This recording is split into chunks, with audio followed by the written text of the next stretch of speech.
Hi, everyone. Welcome to 12 at 12. Today we have Rochelle Starr, full-time faculty in general education, and she's going to present on using Google Voice for additional student contact. So I'm going to pass it over to you, Rochelle. Okay. Go for it.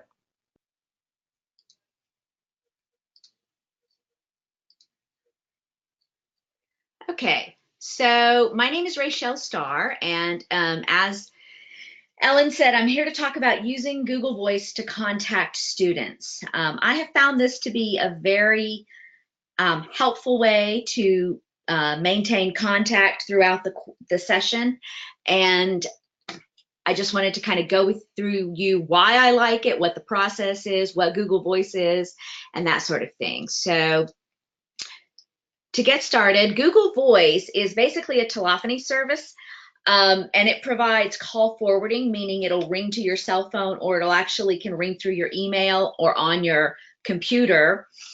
It also provides voicemail services, voice calls, so you can make calls through the Google Voice app, or you can do what's most important for me, text messaging. It also it has call termination for Google account customers in US and Canada.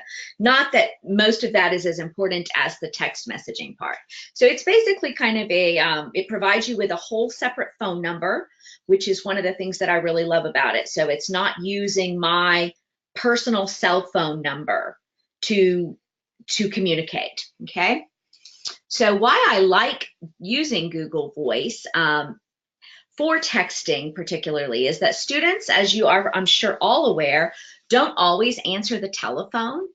They our Grasshopper numbers show up as a 1-800 number, and I'm sure that you have noticed that they tend to not always respond when it's an 800 number. So you're often leaving voicemails and they're trying to call you back and things like that. And sometimes you don't actually connect when you need to.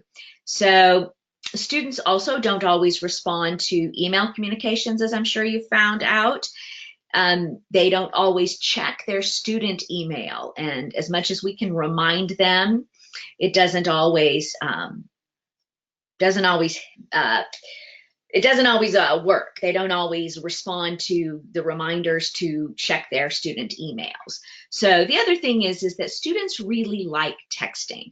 This is communicating with them on a level that they enjoy, that they're used to in most cases, and it's quick and it's fast, and again, it's a media they prefer.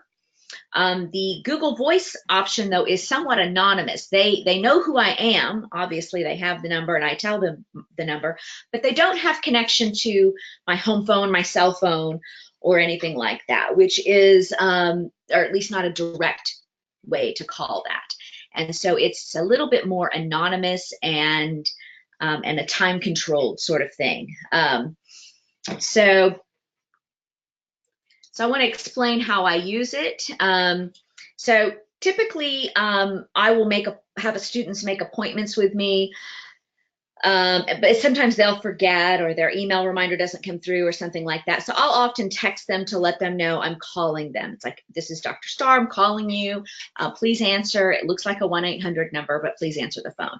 And that's very effective. Or to remind students of phone appointments, like I will, check my calendar, and in the morning I will text anybody who's got a phone appointment with me and say, hey, we have a phone appointment today for such and such a time. And don't forget to be there, or reschedule if you need to. Also, in addition to the phone call in week 1 that we do, I also do an intro text, just to let them know that this is a number that they can text me on for questions. So it's just sort of a quick text message. This is Dr. Starr, I'm your professor for Art 1000, and I wanted to let you know that this is a great way to contact me in addition to my phone number and I give them my phone number and Grasshopper extension.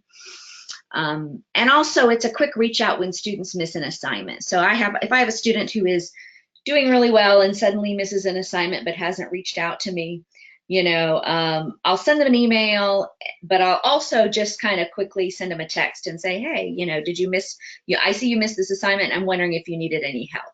So it's just an additional form of contact. 9 times out of 10, even when I call and send an email, they respond to the text, and they don't call back, and they don't respond to the email, but they will respond to that text. Also, I can sort of check up on students really quickly who I know are in the process of trying to get caught up. Say I have created a new deadline schedule for them due to extenuating circumstances they may have. So being able to check on them and see how they're doing, and sort of, in a way, just kind of reminding them that they are supposed to be trying to get caught up. So all of these things are great ways to use Google Voice, and this is how I typically use it in any given work week. So how do I give that number to the students? So in my contact information in the classroom, because I have a separate page set up just for that, in the welcome area, sort of underneath my bio, just so they don't miss it. I have my contact information there, and so it says texting phone number. It says voice calls, text messages, and then email. And I have in the calendar in the classroom, I post it in the office hours. So when the office hours comes up, it also shows that as an option, so they can either call or text me. Also note it in the welcome video, as well as questions for professor.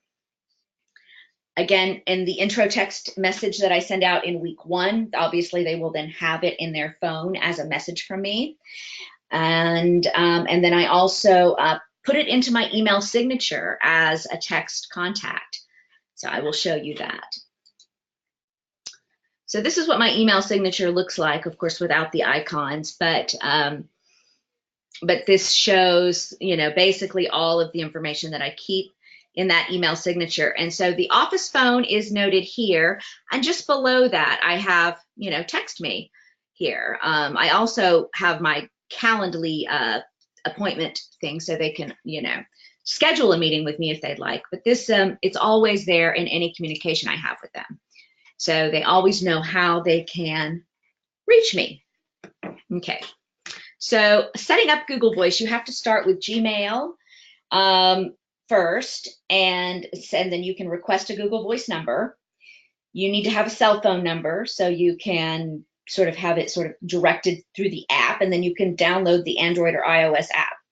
And I have a how-to video, and I apologize to those of you who already have Gmail, because it does start with that, so I'm going to play that.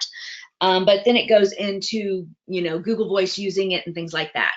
I'm showing it all on the computer, but it's pretty much an identical process on the app. So it's a really simple, easy process. You do just have to have that Google Voice number. So I'm going to play that video now.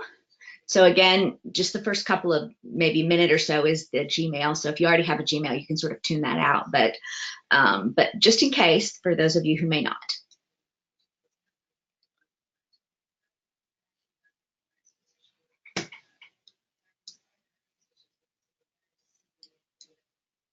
The first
Okay.